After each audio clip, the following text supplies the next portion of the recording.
All right. Hello, everybody. My name is Leah Heidler, and I am very excited to be bringing you Quick Tips Tuesdays.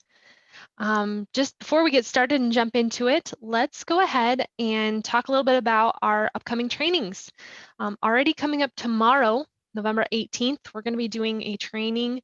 It's a 2-day webinar series that we're doing, so November 18th and 19th. And we're going to be just talking about QuickBooks Desktop. So it's just the foundations, a very beginner course. We're doing another advanced course in January. So watch for that to come around come January after this beginner's course. But we're just going to be doing it from 9 to 11:30 tomorrow morning, and which is November 18th and November 19th. And we're just going to go through QuickBooks Desktop, and we're going to make it very interactive. Even though we're doing it remote as a webinar, we like to have lots of interaction, lots of questions. So it's going to be a great time. Very excited about it. So make sure to sign up for that. If you go to our website at caseypeterson.com, you can click on the events and seminars link and then click to register. And don't hesitate. Go ahead and jump into that and get registered so that you can join us tomorrow. It starts tomorrow at 9 a.m. and then again on November 19th at 9 to 11:30.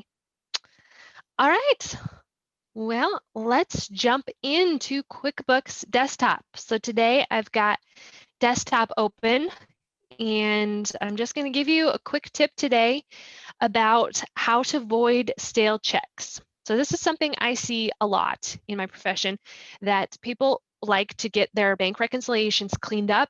And so when they jump in to do a bank reconciliation, they see stale checks in there from years past that just need to go away. And so they just go in and void it and call it good, or delete it and call it good. But the problem with that is that check was a deduction when you did the tax return, whatever year that check is dated in. So whatever date a check has on that check, that's when it was posted on the reports, and that's when it was picked up as a deduction on your tax return. So now, come this year, 2020, if you jump into that deal and you void that check, it's like erasing a deduction that you already took. And the IRS tends to not like that. And especially if you're a corporation or a partnership, it's not going to work for us on the tax return, because we have to make sure that the beginning checking account balance always matches what it was when you gave us the QuickBooks for the tax return last year. So it causes big problems anytime something is changed after a file is received for a tax return, or reports are printed and given to a tax preparer for a tax return. So that is a little bit of background about why this is so important. This quick tip today that I'm going to give you, why it's important that you learn this, is because we never want to change something from a prior period that a tax return has already been filed for. Because like I said, we already told the IRS that this is a deduction, and we can't just go in and now say, oh, never mind, it's not supposed to be a deduction. Let's just void that and pretend that never happened. What we need to do is reverse it in the current period. So we want to, instead of, I mean, if it's a large amount and it's a big problem, then you would need to consult with your tax preparer and your accountant whether you would need to amend your tax return. But I'm talking about little checks that are pretty minimal, that are probably just duplicates. So in the scenario I'm going to give you today, it's just going to be something that, you know, you accidentally wrote the check in there twice, and it's just sitting in there and should not be, but it's old, it's stale, and so it needs to go away. So what we want to do is reverse that in the current period. So we expensed it back in that year that the check was dated in. So to void it in the current period, we're going to do an entry in this year, the year that a tax return has not been filed for, and we're going to reduce our expenses. So since we took too much of a deduction back then, we want to reduce our deductions now to make it right, to make the net effect, the net result of this voided check, correct going forward. All right, so that's a little bit of background about what we're going to be doing. And I love this tip today because I get to show you what the bank reconciliation screen is all about. For those of you that have not done bank reconciliations, you must please go in and do bank reconciliations. That's super critical to making sure that you can trust the information that you're putting into QuickBooks, because so easy to accidentally put an extra zero or put the decimal in the wrong place, or just little things that could cause your reports to be completely off. And so you don't know that those things are happening unless you reconcile. It's basically just balancing the bank in QuickBooks with what the bank, your actual bank statements say, what actually happened in the bank. All right, so I'm going to go up to banking and then reconcile. And then this screen pops up that tells me what statement date I'm doing. And then I can enter in here the ending balance. So for today, I'm just going to pretend that our ending balance went up slightly or down slightly. And then I'm going to hit continue. And then from here, this is my bank reconciliation screen. So this is what it looks like when I go in to try to reconcile all of my checks and my deposits with the bank. So you'll notice here, this check up top on the left, that check 1464, that is stale. It's old. It's probably just an error, probably just got duplicated in here, so we want it to go away. But again, I say again, do not just go in and double click on it and delete it and get rid of it, because that we don't want to make it to where we're changing something from a prior period after a tax return has been filed. Now, I will note here that QuickBooks did, in the newer versions, come out with a feature to where it'll say, you're avoiding something old, are you sure you want to do this? And then it can create an automatic journal entry for you. That's okay. You can hit okay and do that, but only do that method if that's what you're going to be doing. I'm going to show you a different way today. I'm going to be showing you how to manually clean up a bunch of different stale checks, or one at a time we're going to do today, or deposits. We're going to look at deposits too. So let's double click on the check. And we can see here that it's a check to Cal Gas and Electric for $525.15 to utilities. So I'm going to hit this little minimize button. So I've got that open over here in the corner, and I'm going to have multiple windows open. So if your screen, if you can't do multiple windows, come over here to the left. This is a bonus little tip for you. Come over here to the left and go view, and then click this multiple windows. Sometimes I like to have two things going on at the same time, and I like to be able to see both of them open at the same time. So then I always have this multiple windows checked. And then I always have this open windows checked down here on the bottom left of my toolbar so that I can see all the windows that I have open at the same time.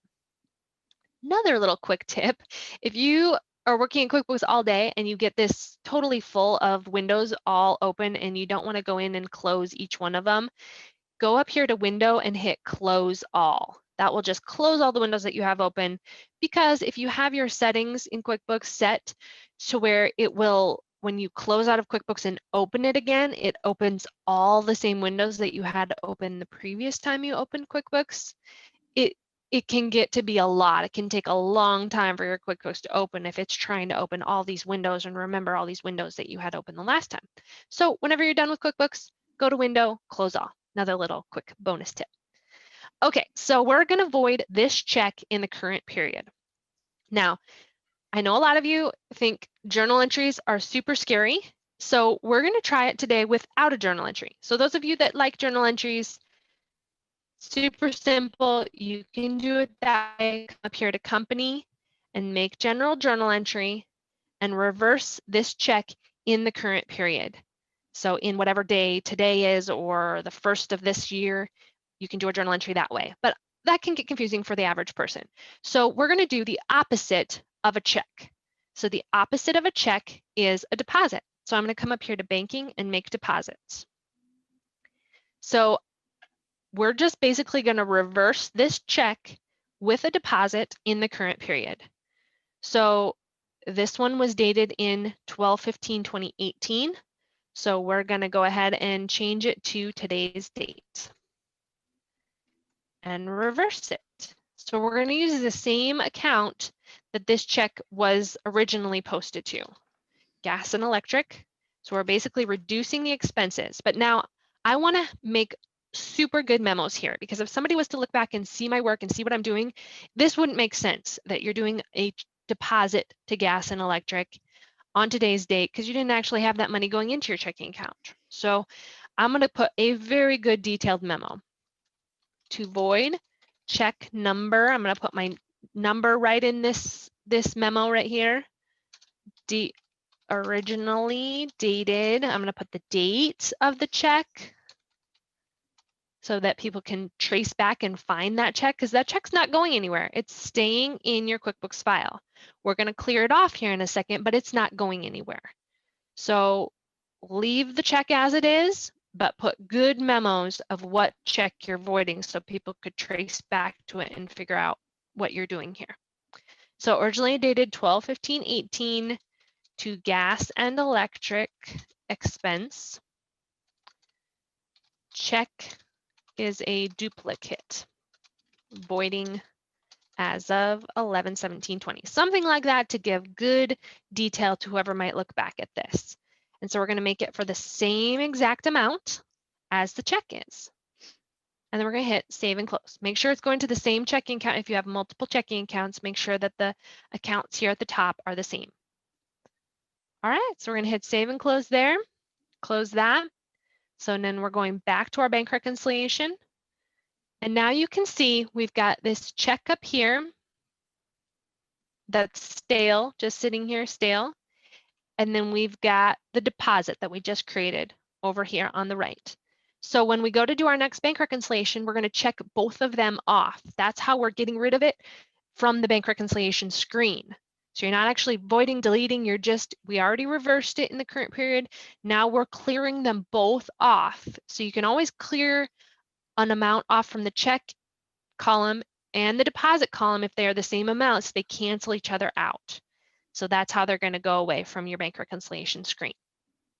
Simple as that. So we just check them both off. They don't have a net effect to our bank reconciliation, but they are removed. This stale check is removed from our list, so it doesn't bother us anymore. And then our books are clean because, yes, we overstated our expenses back then, but we're reducing them now to make it right. All right, so just a heads up, if you have a deposit sitting out there that is stale and should not be there, same concept. So let's see, we have a deposit sitting here. This is pretty old, probably a duplicate, probably something happened. You'd want to do your research, make sure that these things that you're voiding are actually just in here by error. Because if you have stale checks that you actually wrote a check to somebody and they didn't cash it, then we've got to go about this a different way. We have to submit that money to the unclaimed property of the state, because that is somebody else's money, it's not ours. So we need to turn it over to the state so that the state can hold on to it for that person. I don't know if you've ever seen those books, or sometimes there's booths at vendor things that see if you have unclaimed property sitting there waiting for you, that kind of a thing. So the state holds on to it for that person. So if it is the case that you did write the check and they didn't cash it, it's technically supposed to go over to the state. And so then you would recut the check to the state, and that's when you would clear it, when the state clears the check. Okay, so if we're trying to avoid the deposit, we do the opposite of a deposit. So the opposite of a deposit is a check. So we're going to write a check. Now, again, those of you that are comfortable with journal entries, you could do this with a journal entry. You just go ahead and do the opposite of what this deposit is doing. So you take it out of the checking account, so you'd credit your checking account and debit whatever account is sitting here in this deposit. All right, so we're going to do a check. We're going to do some kind of number up here that's not an actual check number. You can put like void or something like that. Make sure it's in the current period. Make sure the amount is the same and the account is the same as what this one was, this deposit that we're trying to clear off. So again, we're going to put good memos. To void deposit, usually dated 12/15/18 for 125. That was a duplicate. And then we hit save and close. And yes, and save and close our deposit. I'm going to maximize this screen here. And so now you can see we've got a check sitting here that is the same amount as our deposit.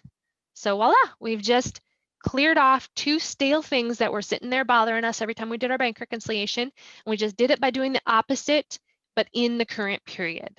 That's the most important thing, because we don't ever want to change something from a prior period. All right. Thank you, everybody, for joining us. I hope you learned a little something. Make sure to join us again next week, Wednesday or next Tuesday for our Quick Tip Tuesdays.